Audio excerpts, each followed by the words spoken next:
Emily, please put this in the record correctly, would you? Okay, it's Emily Saraki-VanHeis. Well, Does that help you? Well, Is that what you need?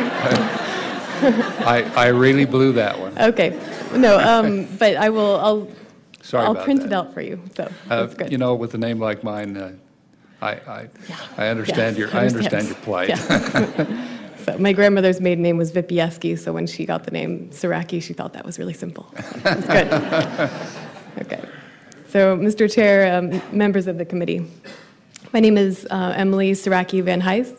I'm a resident of East Boise, and I'm the canon pastor of St. Michael's Episcopal Cathedral, just across the street from the State House.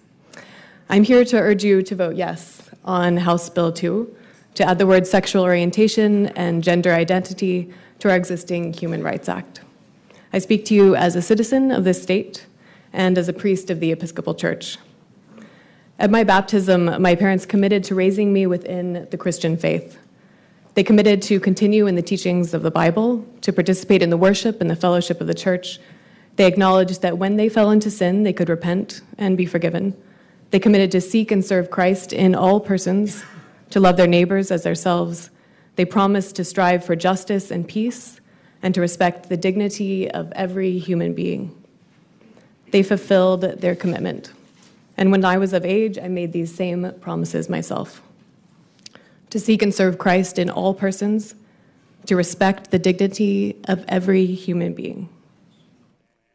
Every single Episcopalian makes these promises over and over. Each time another person is baptized, confirmed, or received into the church, and several times a year at Holy Day services. Now, in the Episcopal Church, and as in other Christian denominations, we've had our shares of disagreement. We've been in the New York Times. It's been very exciting. We've struggled to maintain unity, but never have we wavered on this baptismal covenant, which, along with the Apostles and the Nicene Creeds, creates the stable base for our faith. Never have we argued or disagreed on any of these commitments. This week, we've heard opponents of this bill state that we do not need to add the words to our Human Rights Act. But I've not heard one person say that we do not need the Human Rights Act itself.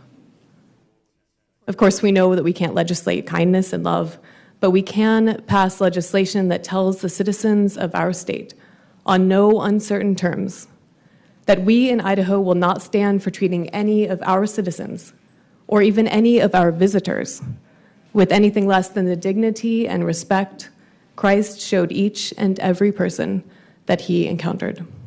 About 30 seconds. The addition of these 4 words to our existing Human Rights Act will not legislate the values of the church, as was stated by the Attorney General in a statement.